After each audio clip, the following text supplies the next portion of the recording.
오늘 우리는 이사야서의 본문을 읽었습니다. 이사야서는 대략 두 부분으로 나눌 수 있습니다. 물론 신학자들은 세 부분으로 나누기도 합니다. 1장부터 39장까지는 이제 유다와 이스라엘의 역사를 언급하면서 하나님께 돌아오라, 그렇지 않으면 심판하겠다는 심판에 대한 경고입니다. 40장 이후에는 메시지가 확실히 바뀝니다. 이제 운문체 예언으로 위로와 희망을 선포하고 있습니다. 우리가 이사야서 말씀 중에서 우리가 좋아하는 말씀들을 보면 대부분 40장 이후에 희망이 되는 말씀들입니다. 오늘 우리가 읽은 이사야 58장의 말씀, 금식에 관한 이야기는 희망을 선포한 이야기입니다.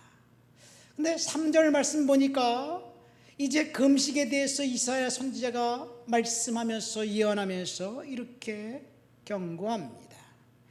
우리가 금식하되 어찌하여 주께서 보지 아니하시오며 우리가 마음을 괴롭게 하되 어찌하여 주께서 알아주시 아니하시나이까. 선지자가 질문합니다. 심지어 금식하면서 하나님 앞에 기도하고 부르짖고 매달리지만 하나님의 응답이 있는 것이 아니라 더 상황이 나빠지고 절박해지고 희망의 조짐이 보이지 않습니다.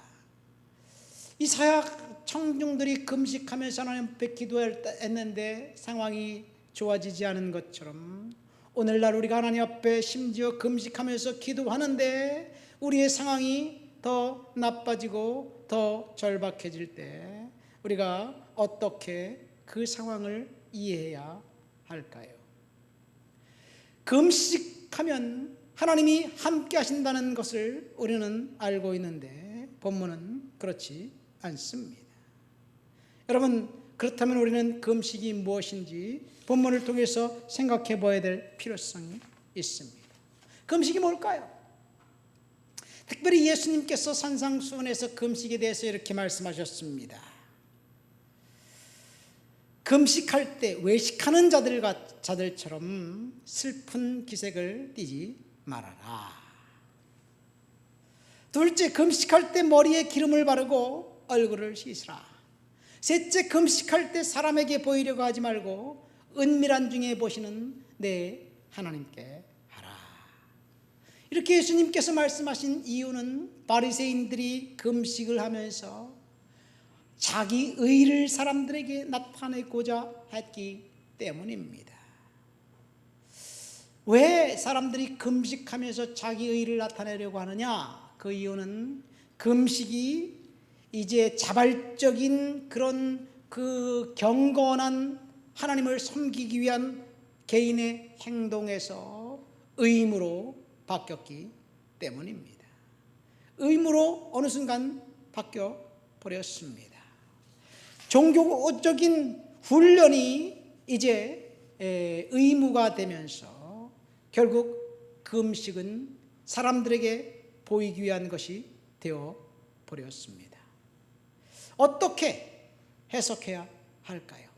예를 들어 이슬람에서는 금식을 아주 종교적인 그런 의무사항이 되어 버렸습니다.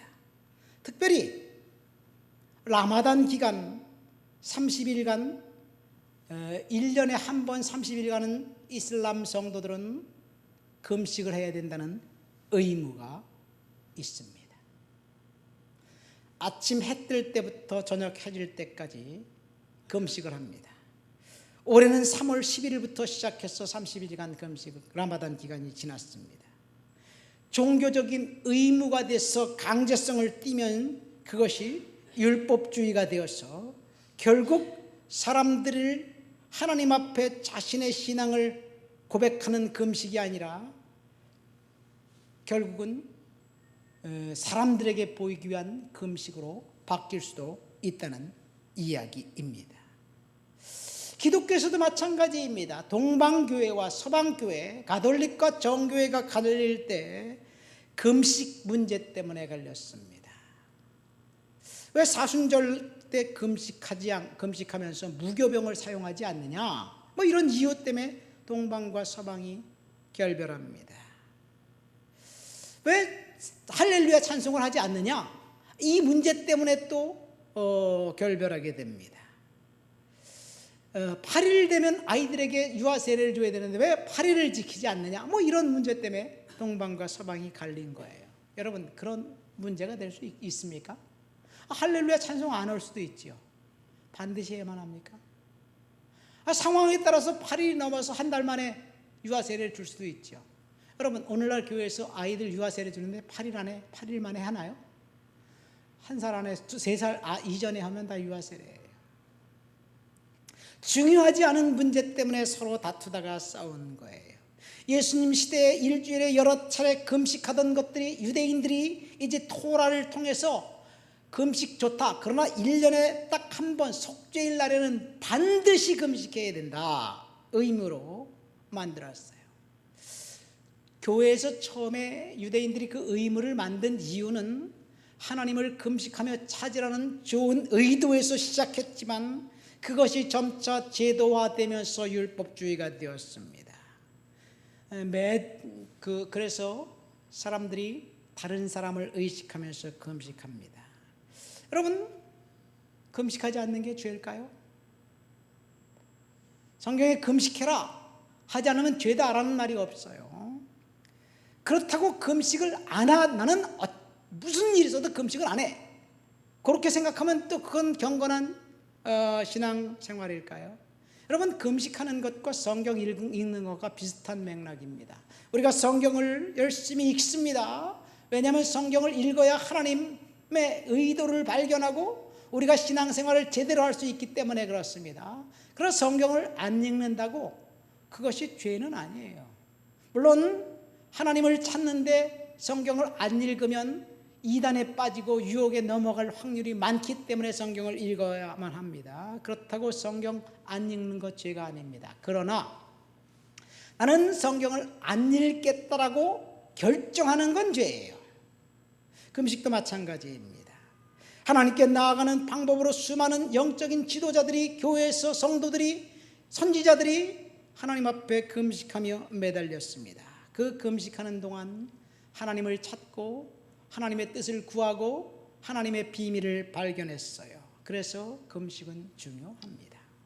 근데 오늘 본문에 보세요. 우리가 금식하되 어찌하여 주께서 보지 아니하시오며 우리가 마음을 괴롭게 하되 어찌하여 주께서 알아주지 아니하시나이까. 그렇게 이사야의 청중들이 하나님 앞에 호소합니다. 심지어 내가 금식하며 기도했는데 왜 하나님 내 기도를 들어주시지 않나요? 여러분, 우리가 하나님 앞에 질문하는 것과 비슷합니다. 금식을 하면서 사람들이 하나님 앞에 기대하는 것, 이번 금식을 통해서 하나님이 나에게 어떤 축복을 해주시고 어떤 응답을 해주실지 이런 것들을 기대하면서 성도들이 금식합니다. 저도 마찬가지예요. 어떤 성도가 21일 금식한 다음 하나님께서 기도 응답을 해주셨습니다, 이렇게 간증하는 소리를 우리 많이 듣습니다. 어떤 목회자가 내가 40일 금식 기도하고 능력을 받았습니다. 그래서 능력의 종, 불의 종이 돼서 나타난 거예요. 금식하며 기도했더니 병이 나았다, 사업이 풀어졌다, 시험에 합격했다, 뭐 등등의 많은 간증들이 우리들 주위에 있습니다. 그것이 금식했기 때문에 하나님이 응답해 주신 것인지 그 인과관계는 잘 모르겠습니다. 그러나 금식이 응답에 영향을 끼친 변수인 것은 틀림없습니다. 그런데 이런 기대를 갖고 기도하는 것 전혀 나쁘지 않습니다. 제 경험을 통해 보더라도 하나님께 절박하게 매달리고 금식하며 기도할 때 하나님이 응답해 주신 것을 경험합니다.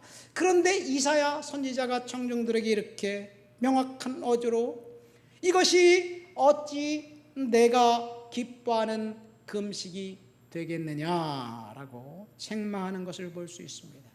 우리가 어떤 기대를 가지고 하나님 앞에 금식하는 것을 책망하는 것이 아닙니다. 선지자가 책망한 것은 하나님의 마음을 움직이지 못하게 하는 금식을 했다는 것을 책망하는 거예요. 하나님이 어찌하여 이것이 하나님이 기뻐하시는 금식이 되겠느냐라고 질문하면서 4절과 5절에 이렇게 말합니다. 우리 4절 5절 한번 읽어볼까요? 보라, 너희가 금식하면서 논쟁하며 다투며 악한 주먹으로 치는도다. 너희가 오늘 금식하는 것은 너희의 목소리를 상달하게 하려는 것이 아니니라. 이것이 어찌 내가 기뻐하는 금식이 되겠으며 이것이 어찌 사람이 자기의 마음을 괴롭게 하는 날이 되겠느냐. 그의 머리를 갈대같이 숙이고 굵은 배와 재를 펴는 것은 어찌 금식이라 하겠으며 여호와께 연락될 날이라 하겠느냐.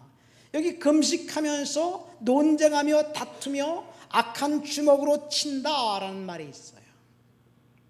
영어 성경에 보면 악한 주먹으로 친다는 말은 in striking each other with wicked fists라고 되어 있습니다.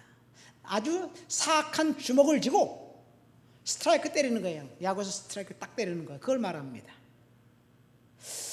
악한 말로 상대방에게 상처 주는 행동, 상처 주는 말로 냅다 두들겨 패는 것을 말합니다.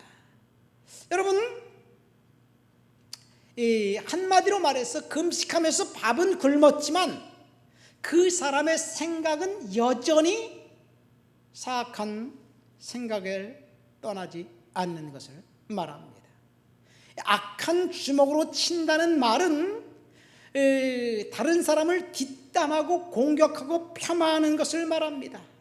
그래서 논쟁하며 다투며 뒷담하고 그리고 다른 사람을 비난한다는 말입니다.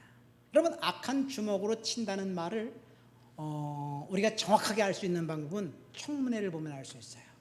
여당이나 야당이나 할 것 없이 상대방을 향해서 무조건 비난하고 폄하하고 깎아내리고 그리고 윽박지르고 화를 냅니다.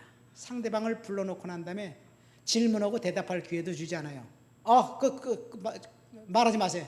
내 얘기 들으세요. 막 이렇게 하면서 공격해야 되는 거예요. 이게 악한 주먹으로 치는 겁니다. 여러분, 우리가 절박할 때 금식합니다. 특별한 결단을 내리기 앞서 하나님 앞에 금식합니다. 그런데 우리가 금식하면서 다투고 논쟁하고 악한 주먹으로 치는 행동은 절대로 하지 않습니다. 그렇죠? 여러분이 금식하면서 그런 생각이 드나요? 제가 금식하면서 다른 사람을 폄하할 생각은 전혀 안 듭니다. 다른 사람에 대해서 신경 쓸 겨를이 없어요. 왜? 내 코가 석자기 때문에 하나님 그 문제 해결해 주세요. 그렇게 절박하게 하나님 앞에 매달리면서 기도하잖아요. 그러니까 우리는 금식하면서 다투며 논쟁하고 악한 주먹으로 치지 않습니다. 그러면 이사야 청중들은 왜 금식하면서 그런 행동을 했을까요? 그것은 금식이 하나님께 보이는 금식이 아니라 제도화되고 의무화됐기 때문에 그렇습니다. 반드시 금식해야 한다라고 생각할 때 그러면 다양한 생각으로 금식을 할 수도 있다는 이야기입니다. 금식하는 사람이 무슨 다른 것에 관심을 두거나 자신의 신경을 쓸 여유가 어디 있겠어요? 오직 문제에만 집중해서 하나님께 그 문제를 해결해 달라고 간절히 구할 때 하나님이 응답해 주셔요. 그러니까 여기 본문에 보는 것처럼 다른 사람을 다투며 논쟁하며 뒷담하는 상황으로 가운데서 우리가 금식하지 않기 때문에 우리의 금식은 하나님 앞에 정당합니다.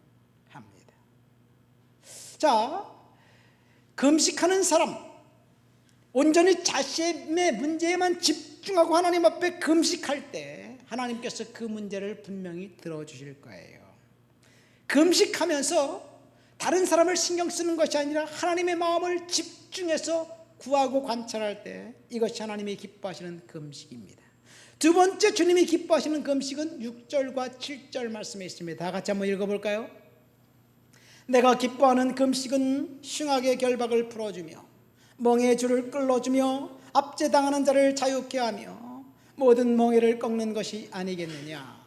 또 줄인 자에게 내 양식을 나누어 주며 유리하는 빈민을 집에 들이며 헐벗은 자를 보면 입히며 또 내 권력을 피하여 스스로 숨지 아니하는 것이 아니겠느냐.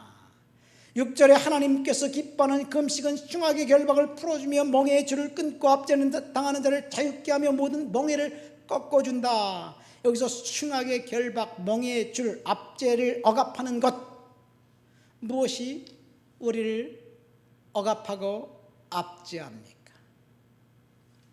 사람들이 우리를 억압하고 압제합니까? 돈입니까? 대인 관계입니까? 직장 상사입니까? 사실 우리를 압제하고 결박하고 그리고 공격하는 것은 죄예요. 그러니까 금식하면서 철저하게 죄와 저주에서 해방되기 위해서 하나님 앞에 고백하는 것을 말합니다. 그러니까 금식은, 하나님이 기뻐하시는 금식은 철저한 회개에서 출발합니다. 회개가 빠진 금식, 하나님이 기뻐하시는 금식이 아니라는 이야기지요. 두 번째, 금식은 자선과 베품에 있다는 이야기를 합니다. 오늘 본문에 보면 압제당하는 자를 이제 보살펴주며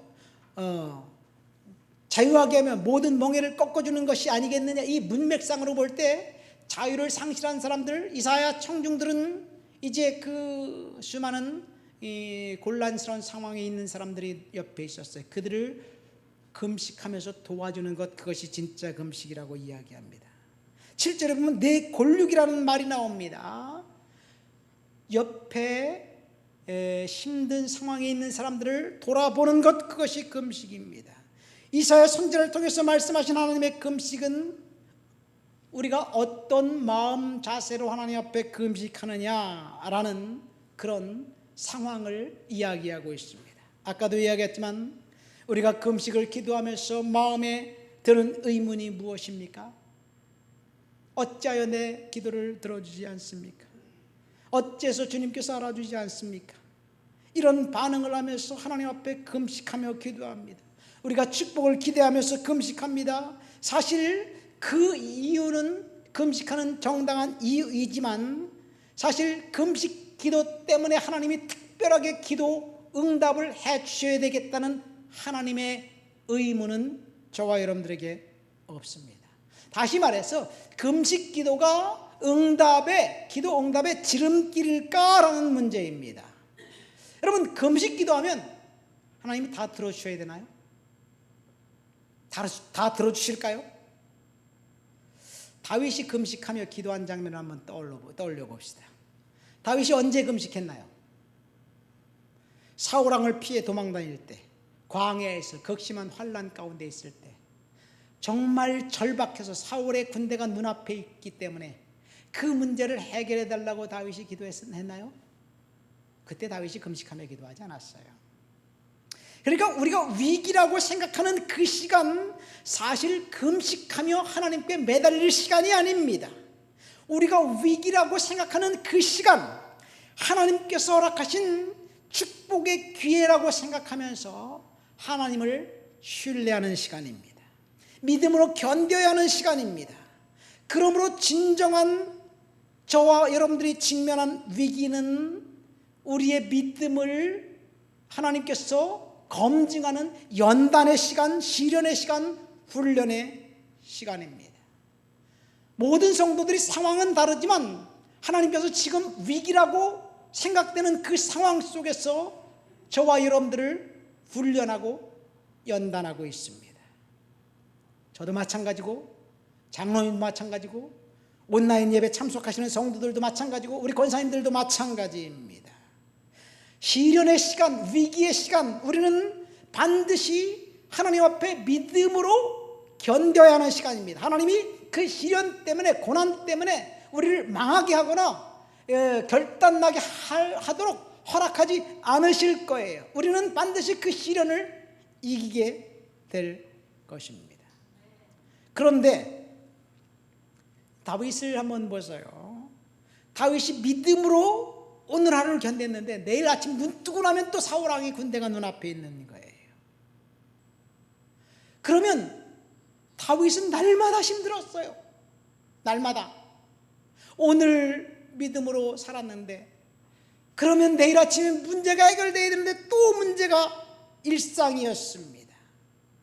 그렇지만 하나님께서 다윗을 철저하게 보호하셨고 인도하셨고, 그리고 하나님의 훈련의 시간이 끝나고 사울 왕은 떠나고 다윗의 시대를 하나님이 열어주신 거예요.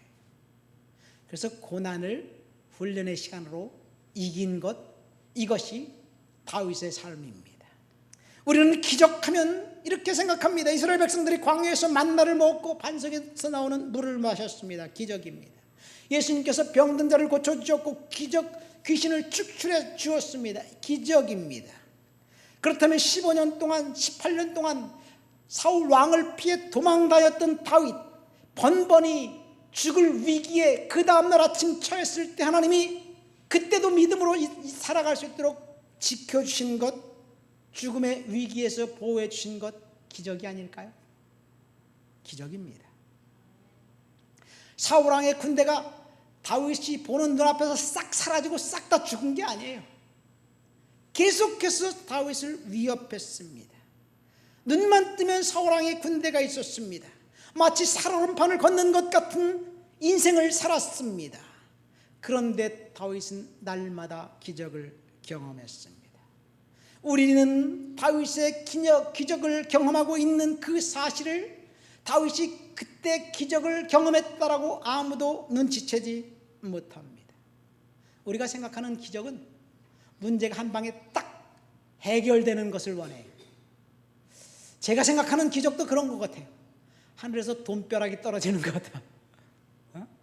로또 맞는 것. 그래서 이번 달 힘들고 다음 달부터는 힘든 문제가 싹 사라지면 기적이라고 생각합니다.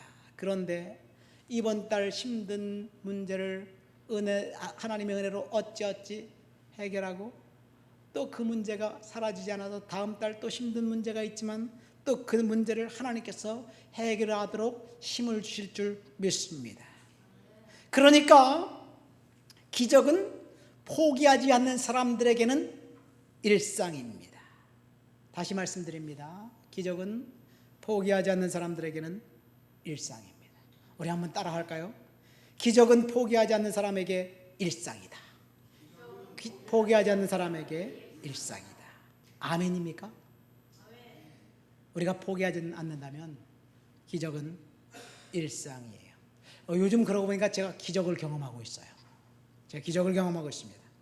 우리 교회 재정 문제가 위기에 봉착해 있습니다. 인간적인 방법으로 탈출할 기회가 보이지 않습니다. 지금까지 견뎠고 또 앞으로도 견뎌낼 것입니다. 제가 알바 자리를 찾았어요. 제 나이가 언제 알바 자리를 찾으려고 가서 인터뷰를 했더니 내 앞에 62라고 써있다고. 나 62년생 아니에요? 63년생이에요. 그러니까 그게 아니라 나이를 말하는 거예요. 내가 62살이더라고요. 보니까 나이를 많이 먹었어. 근데 이 나이에 알바 자리를 찾으려고 기도하니까 갈 데가 없더라고요.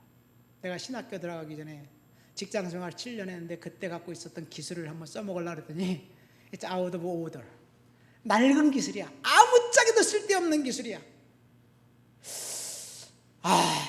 목회하면서 새벽 예배 인도하면서 설교하면서 알바 자리를 구하려고 하는데 시급을 최저 임금을 받으면서 알바 자리를 구한다고 될까요?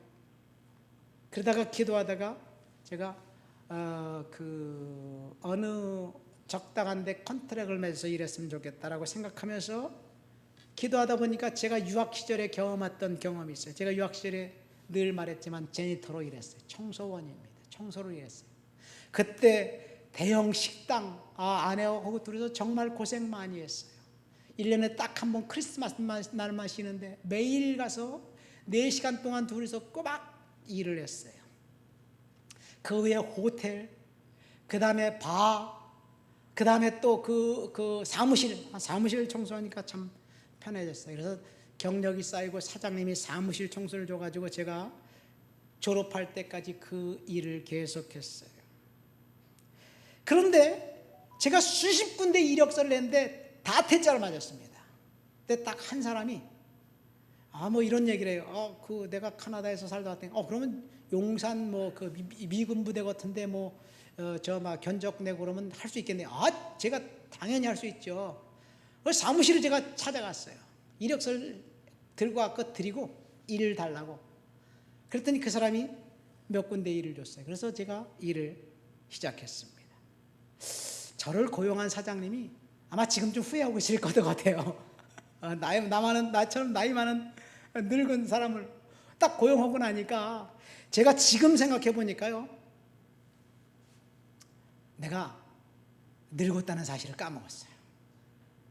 민감하게 젊은 사람들처럼 딱딱 반응을 못 하더라고요. 보니까 문제가 있으면 그 문제를 해결해야 되는데 여전히 놔두고 와.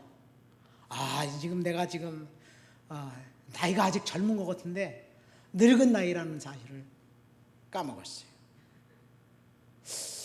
자, 매일 제가 저녁에, 월요일 날은 그러니까 주일날 저녁이죠. 주일날 저녁에 6시 한 반 정도에 시작해서 3시에 들어와요. 그래서 딱 2시간 자고 새벽 예배 끝납니다. 월요일 날은 새벽 예배 끝나고 안 가요.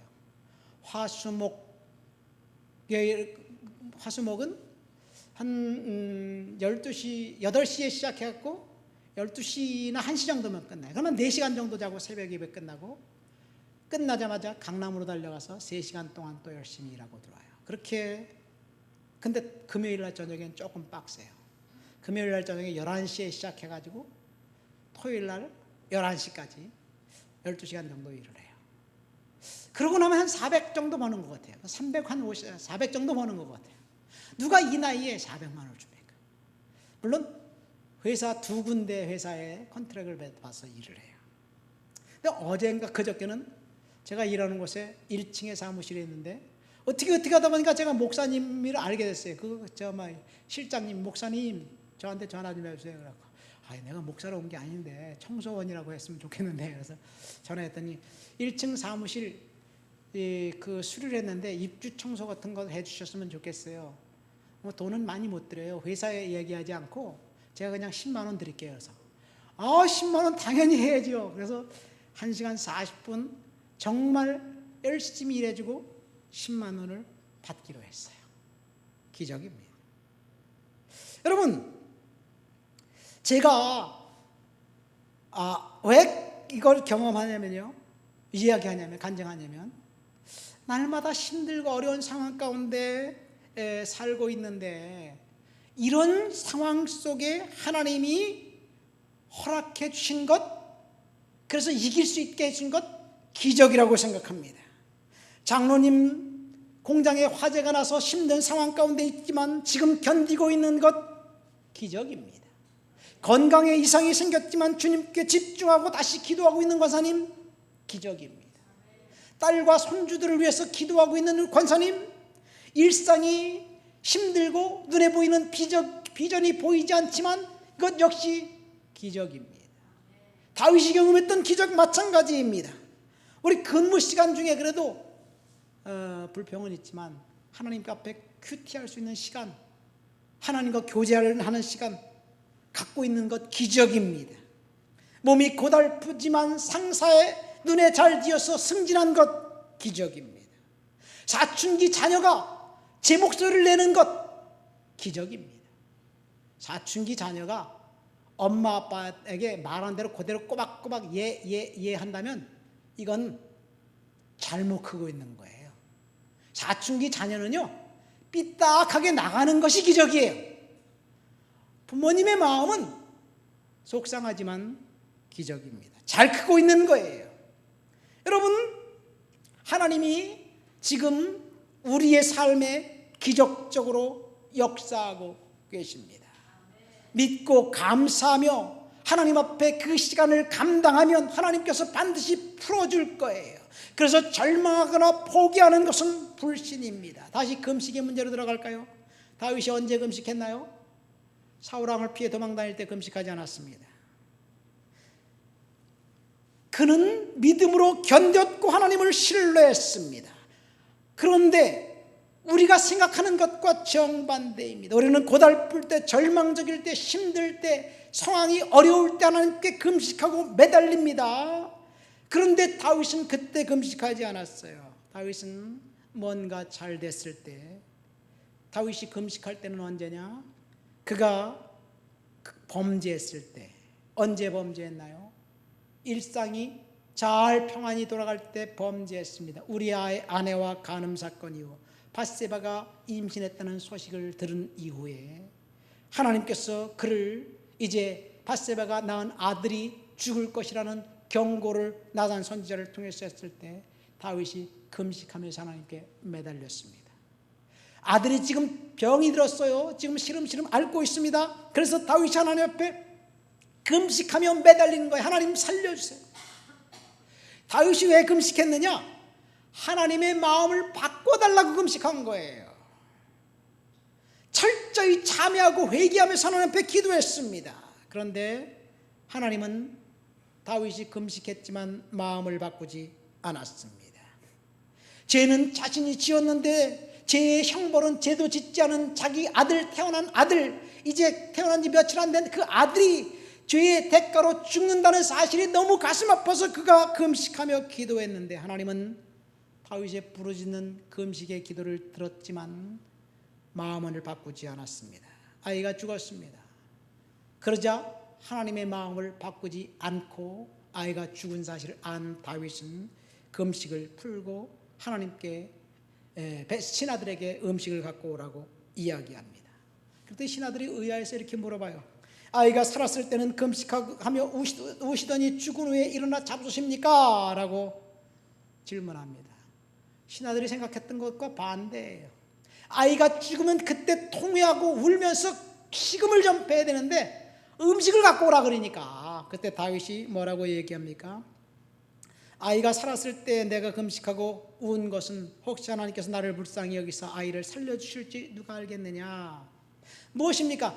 금식을 통해서 하나님의 마음을 바꿔달라고 계속해서 기도했는데 하나님께 감동을 써 하나님 마음을 바꾸려고 했는데 하나님은 결코 마음을 바꾸지 않았습니다. 하나님의 작정하신 뜻은 결코 바뀌지 않고 이루어졌습니다.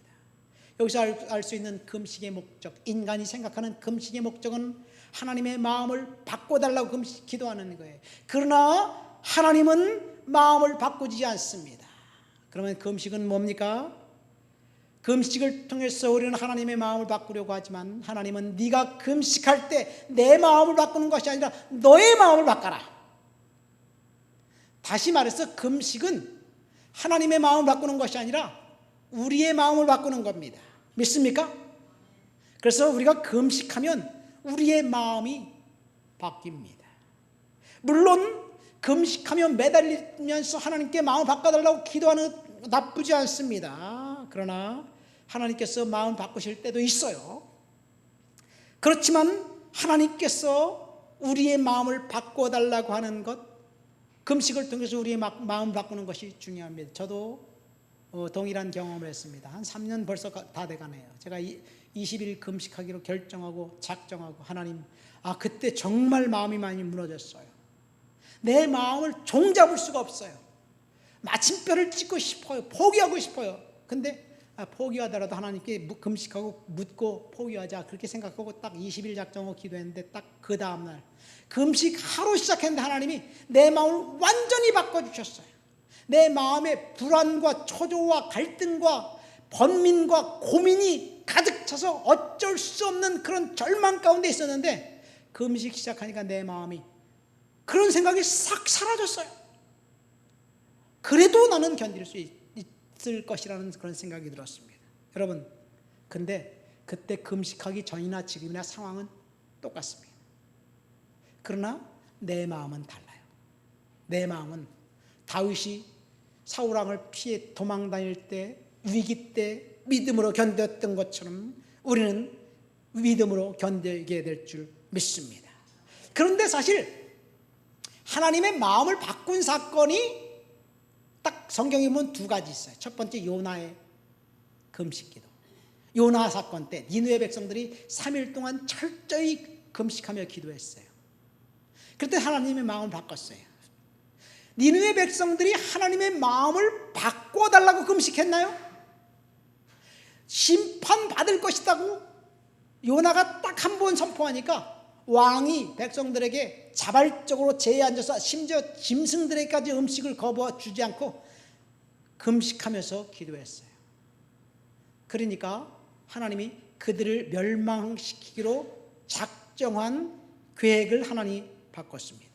그러니까 하나님의 마음을 바꿔달라는 목적으로 기도하지 않고 금식하지 않고 그들은 철저히 회개했습니다. 그때 하나님 마음을 바꾸셨어요. 우리가 금식하는 것과 달라요. 두 번째 하나님 마음을 바꾸신 금식은 언제냐? 에스더 사건입니다. 에스더 사건 때 보면 이 하만이라는 악한 사람이 모날 모시에 이스라엘 백성들을 다 일시에 다 죽이겠다고 선포했어요. 그 주변에 있는 사람들에게 방을 붙였어요. 그날 이스라엘인의 집에 들어가서 사람들을 죽이고 물건을 탈취해 가지면 네 거다. 여러분, 그런 조서가 붙었을 때 이스라엘 백성들에게는 위기지만 그 옆에 있는 사람들에게는 이스라엘 것을 백성들의 것을 빼앗을 수 있는 절호의 기회잖아요. 그래서 반드시 그날은 이스라엘 백성들은 죽는 날이에요. 죽을 날과 시가 정해져 있습니다. 그래서 에스더가 유다인들과 함께 3일 동안 철저히 금식하며 중보기도 했습니다.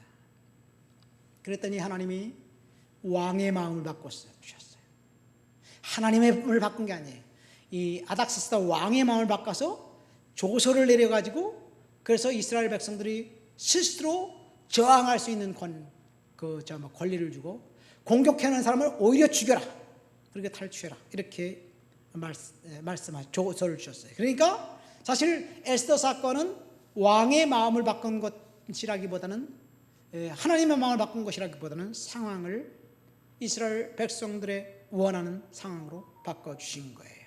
이것이 성경에 나와 있는 금식에 대한 대략적인 이야기입니다. 말씀을 맺습니다. 오늘 우리는 금식해도 응답이 없는 이유가 뭘까라는 제목으로 설교를 들었습니다. 첫 번째, 하나님이 기뻐하시는 금식은 철저한 회개가 동반된 금식입니다. 본문 4절 5절 말씀 보세요. 금식은 철저히 죄와 저주에서 해방시켜 준다는 것을 의미합니다. 그러나 죄와 저주에서 해방되는 딱 한 가지 유일한 방법은 회개입니다. 금식은 회개와 연관이 되어 있습니다. 금식은 회개의 적극적인 행동입니다. 그럼 오늘 본문 이사야 58장에 보면 금식하는 그날에 하나님의 백성들이 금식하면서 뭐라고 합니까? 이제 금식하는 날에 오락을 구하며 온갖 일을 시킨다라고 이야기합니다. 논쟁하며 다투며 악한 주먹으로 친다. 금식의 목적이 다르는 거예요. 금식은 철저한 회개에서부터 출발합니다. 두 번째 금식은 자선과 베품에 있습니다. 6절과 7절에 나와 있습니다. 그래서 교회에서 전통적으로 사순절 기간 동안 고난주간에 금식하면서 금식 헌금을 받아서 구제하는 것 굉장히 성서적입니다. 우리는 하나님의 마음을 바꾸려고 금식하는 그 상황, 물론 하나님의 마음을 바꾸기 위해서 금식하는 그 태도 나쁜 것이 아니에요. 하나님이 원하면 마음을 바꿀 수도 있어요. 그러나 우리가 위기라는 생각하는 그 순간은 금식하며 매달릴 시간이라기보다는 하나님을 철저히 믿고 신뢰하는 시간입니다. 물론 하나님을 믿어지지 않고 신뢰되지 않기 때문에 금식하며 매달리면서 신뢰와 믿음을 쌓을 수도 있어요. 두 번째 금식은 하나님의 마음을 바꾸는 것이 아니라 우리의 마음을 바꾸는 거예요. 우리가 마음을 하나님께 바꾸고 믿음으로 살아가시게 되시기를 예수님의 이름으로 축원드립니다. 오늘 우리 다 같이 말씀을 생각하며 통성으로 기도합니다. 하나님, 내가 철저하게 회개하고 믿음으로 살아가도록 주여 도와 주시옵소서 기도합니다. 하나님 아버지 감사합니다. 오늘도 주님 앞에 나와 주를 높여드리고 주를 찬양하고 주를 예배합니다. 성령의 능력과 충만과 거룩한 역사로 사로잡아 주시니 감사합니다. 믿음으로 살아가고 은혜로 살아가도록 주여 도와 주시옵소서. 성령께서 만져주옵소서, 지켜주옵소서, 역사해 주옵소서. 주를 높여드리고 주를 찬양하고 주를 예배합니다. 예수님의 이름으로 기도합니다. 아멘.